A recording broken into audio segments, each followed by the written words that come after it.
Hey guys, today I want to talk about using old vintage hunting knives and vintage military knives for bushcraft and survival. Now, as you know on this channel, we're all about doing things for cheap, reusing and reimagining gear in ways that helps you save money and be more effective out there in the woods. And this is a great way you can do all of those things, plus give yourself a nice little hobby to keep yourself busy. Now, I collect old knives from New York State, and New York State was once this gigantic mecca of knife making. We had K-Bar, we had Ontario, we had Robeson, Ulster, Queen Cutlery, there's Utica Cutlery, Schrade Walden there, the Pal knives up in Plattsburgh. I mean, there's just so many, and there's so much history in the knives we made here in New York. So I do collect them, and this is a recent acquisition I wanted to show because it's a great example of something you can use and get for cheap and use for bushcraft, and it's just as good as something you can buy in modern times. Now, this is a Schrade 148. They made a lot of these guys. They made a couple different types, like the 148, the 150, 152. A lot of people call them the sharp finger because of their design. Now, Schrade made knives in New York State for about 100 years, went bankrupt in about 2004. So nowadays you can find a lot of these old knives on the market for really cheap. Now, these sharp fingers were made for literally like 50 years, and there's millions of them out there. So they have very little collectible value because there are so many. So they're a great thing to snap up for, anywhere from like $5 to $20, depending on the condition. And you can either collect them or keep them, or, use them. These things were meant to be used. They're not collector grade. Yes, they did put out collector grade knives back then, but for the most part, knives were utilitarian. They were meant to be used. So why not? Pick this sucker up for $9. And I tell you what, it's in really good shape. The bolster is a little loose, but that's very common with older knives. The leather tends to shrink a little bit. Handle material tends to shrink over time. Bolster gets a little loose, but the pommel is still nice and tight. The leather washers are good. This thing has a lot of life left in it. Now, I could use it as it is. I could just clean it up, sharpen it, be good to go. I could completely rebuild this. I could restore it. I could do whatever I want with it. It's not some amazing piece of history that I'm destroying by restoring this knife. So what do you look for with a knife you buy, especially these old vintage ones? First thing I always look for is brand. Older knives are going to have a stamp on the tang, and as you can see here, this one's tang stamp says Schrade Walden USA. You want to make sure it's a good name brand, it's something made in the USA, and a lot of good brands out there. You're talking Schrade, K-Bar, Case, Western made a lot of hunting knives, Imperial made a lot of hunting knives. Do a little Google search on something. If you're looking at something, do a quick search. You'll read a lot of history about these places, and you can often get a lot of information about the knives themselves because there are a lot of people who collect these knives. So make sure it's a reputable dealer, has a good tang stamp. If it doesn't have a tang stamp, you're running the risk of it being maybe something made in Pakistan. I know in the 70s and 80s, a lot of Pakistani knives, because we didn't buy so much garbage from China back then. Our Chinese garbage came from Pakistan. So you'll run into a lot of Pakistani knives and things like that that are kind of garbage. Second thing to look for is you want it to be carbon steel. Now, very difficult to tell the difference if you are new to knives. Once you've been around a little bit, it's a piece of cake. Typically, carbon steel is going to rust. Now, any old knife that's been sitting around is going to develop a patina like this. So as you can see, this one has this nice kind of darkened patina to it. Real dark color. That's from it oxidizing. That's what carbon steel does. Stainless steel is not going to develop a patina like that. Stainless steel tends to stay shiny and not darken up as much. Generally, hunting knives of vintage times were almost always made with carbon steel. Stainless steel was kind of a newer thing back then. It was more expensive. People didn't, trust it as much. Typically, most hunting knives were carbon steel. So if you see a knife with a good patina like this, odds are it's carbon steel. Now, we typically didn't coat knives back then either. You know, some of the military knives were. They were parkerized or coated or whatever. But typically knives were just bare, didn't have any coating, so it was on you to protect them, and people didn't, so they developed these wonderful patinas, which I usually leave on my old knives, by the way. Nothing wrong with leaving it. You know, it gives a knife a lot of character. Next thing to look at is construction. How is this put together? Most hunting knives, at least vintage ones, were put together one of a couple of ways. We'll zoom out here. As you can see here, this is a hidden tang knife. Same kind of tang you're going to see in a Mora. A small kind of pencil thin tang that's going to run the length of the blade, and then it's going to be attached to the pommel. Now, it could be attached by either peening or pinning. This one here is pinned. As you can see, there's a little round pin in there. You could very easily, if there was a problem with this knife, pop out that pin, take off the pommel, and replace the leather washers. It's very easy. Let me give you an example of a peened knife.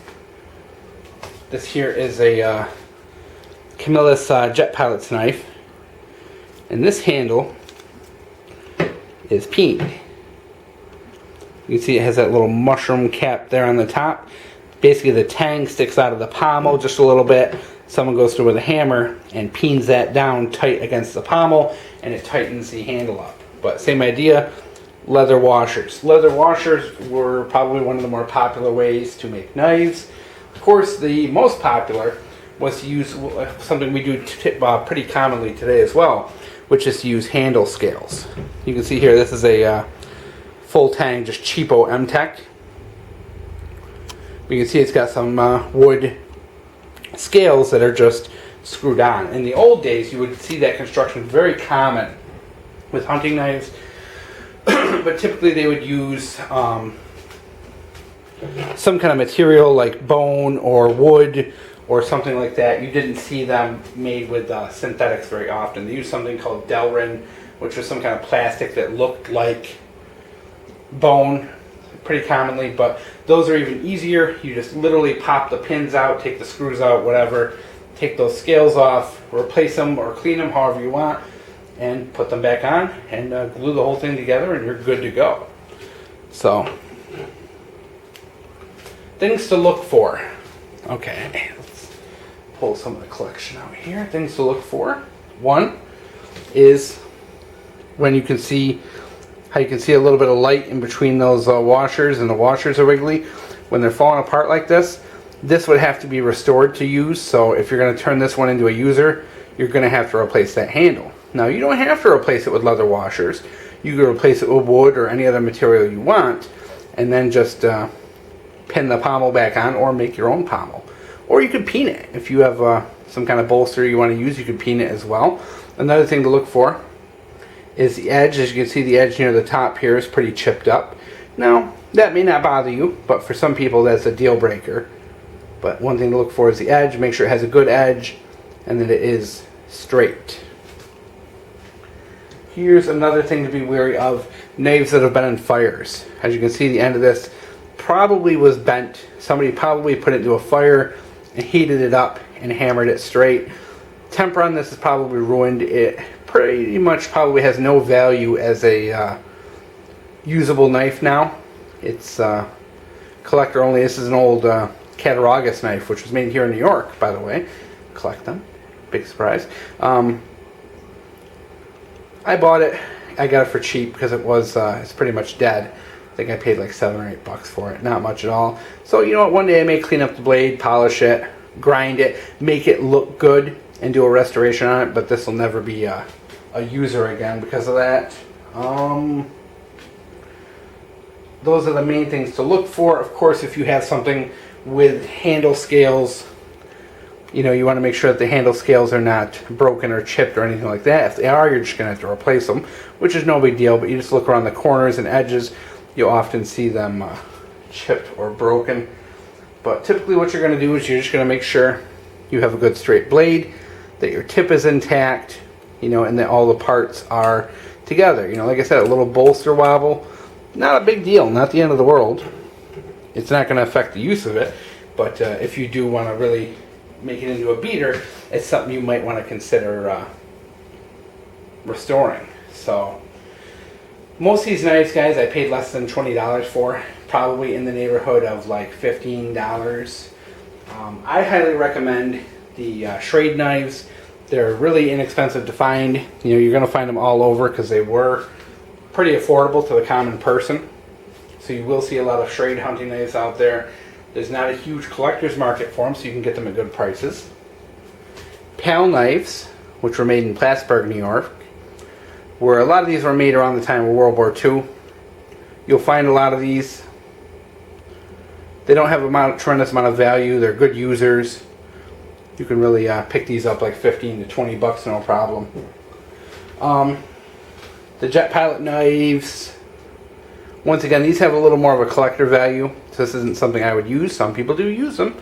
You know, if you got one that's broken to hell and you restore it, I guess it's better than sitting in someone's junk drawer and getting, you know, ruined over time. So, you know, if you can salvage an old knife that someone's not using and turn it into something beautiful again, you know, it's up to you to weigh that, what's collectible versus what's worth using to you. You have to bear in mind that most of these old knives were meant to use. They weren't meant to collect. So don't feel bad if you do, you know, restore something. But do a little research, guys. Make sure you're not destroying a piece of history. So wanted to put that out there. You know, of course, modern day, everything is, you know, powder coated, plastic handles. You know, you can't do what you can't do those restorations and all that on the modern stuff. But this stuff you can. It's very easy. It will be a very quick project to replace the handle on this. You could literally use wood, bone, pretty much anything. You could buy a leather washer kit, no big deal. And it would probably literally take you a couple hours to do this with just, you know, literally a punch, some glue, and maybe some sandpaper, vinegar, wire brush. Probably all you need to get a project going like this. But in reality, these things are very usable. You don't typically have to restore them as long as the handles are safe to use. The leather washers do get dried out, but you know, there are ways to also rehydrate the leather, and that will tighten them back up as well. So we're not going to get into that in this video, but I did want to point out that it's an option. So these things are pretty good, guys. You got to bear in mind these were meant to use. They're from a time period when people use knives. I typically, you know, I tell you what, guys, if I'm on the can somewhere, I'm on eBay. If I'm at a boring party, I'm on eBay, always checking out. You can find these things for cheap. And the best way to snipe these things on eBay are to find the ones that are either mislabeled or the person advertises them as for parts or broken, which is one of the greatest things, because people who don't collect knives will often find something like this and say for parts. And they say it's for parts because the bolster's loose, so they think the knife is garbage. And you can able to get them for cheap. Some people mislabel them. They just spell it wrong, particularly with Cattaraugus knives. They very often, people misspell that, and the real collectors tend to miss some of them. Things like the PAL knives, people tend to miss them because PAL, you know, you look up, there's a million things with PAL in the name on eBay. It's good to do very general searches like vintage knife, old knife, hunting knife, and then only look at the used results, and you'll find a lot of things that slip by most people that you can pick up for under $20, and they have a lot of life left in them. Just use your normal kind of common sense and make sure that the pictures are good, that you can see the knife and that you understand its flaws and if there's any problems. And you know, check the edge, look at it. Hopefully they've presented some pictures to show you the entire thing, and you can make a decision and put these things to use. I tend to just collect these knives from New York, so to me it's a little different. I kind of keep them in the as found condition, you know, wipe them down and just holding on to them for a rainy day. But for you, it may be different. These are very good users for survival, very good users for bushcraft. And I tell you guys, if you're like me and you have a million survival kits out there, you have a million bushcraft kits, do you really want to keep, your $70 K-bar locked away in your car where it's going to get exposed to the elements, possibly get rusty or just not used because it's in a kit? This is a great way to expand. Are you going to feel bad if you cake this in Vaseline and put it in your survival kit? No, because your $60 K-bar is in your house where you can use it. So I know it tends to, at least with me, things that are in kits tend to get ignored. These are a great thing to throw in a kit because they, you can just kind of lube them up, put some grease on them so they don't rust, and save them for a rainy day. So I hope you guys enjoyed giving you some ideas as to what you can do with these old things, because you're going to see them garage sales, estate sales, eBay, even people are going, oh, look at this old knife I found in my drawer. Great way to get things, guys. Hope you enjoyed.